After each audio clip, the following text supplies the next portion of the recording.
Wakili, you talked about mismanagement to a certain degree and the pilferage of resources which you talked about. But the mathematic number that you had said 85% in terms of the government funding, then if that money is partly, is it paid up to 100%? And why then do you think that it wasn't to the level that the government had committed itself of 85%, but realistically that was never the practical case in terms of the funding? The 80 to 85% funding from government was actually on paper.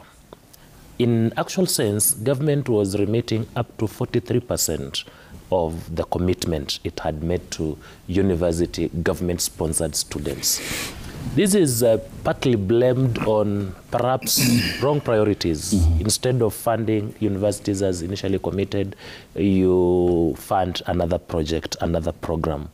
Partly is on mismanagement, that even the 43% of funds that are remitted to universities are not used prudently by the university management. And looking at the presidential communication on funding of universities yesterday, the president seemingly made two serious statements. One is that we are shifting the burden of funding to parents and that we are not funding university education. The burden is shifted to parents. And number two, we are no longer going to have blanket funding. We are bringing up categories.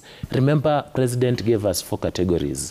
The vulnerable, the needy, the extremely needy, and those who are less needy or the able. This categorization, in my opinion, is ambiguous, opaque, and prone to abuse.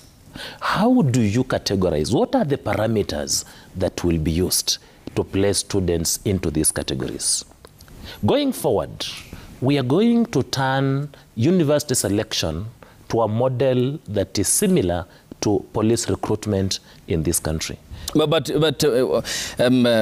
Wakili Echesa, you said that the president made a very serious statement, but this is what he said on Wednesday at State House. For the first time, he said students whose households are at the bottom of the pyramid shall enjoy equal opportunity in accessing university and TVET education.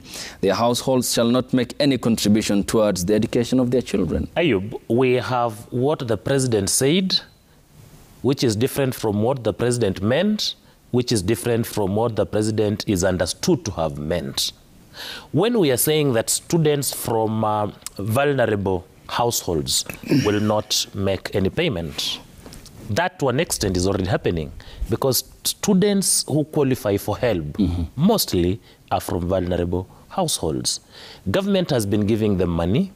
HELB has been giving them money to even sustain themselves in schools. So I do not see anything new in that statement because when some of us went to the university, government would pay fees, government will give you money to pay for rent and to buy food. But the problem comes in with this communication in this way. 70% of our learners, and I have an issue with the percentage that the ministry gave the president to read out, that of 29%. More than 70% of our learners in secondary schools are actually from needy families, vulnerable families. Because a parent has taken their child to Alliance High School does not necessarily mean that this parent is able.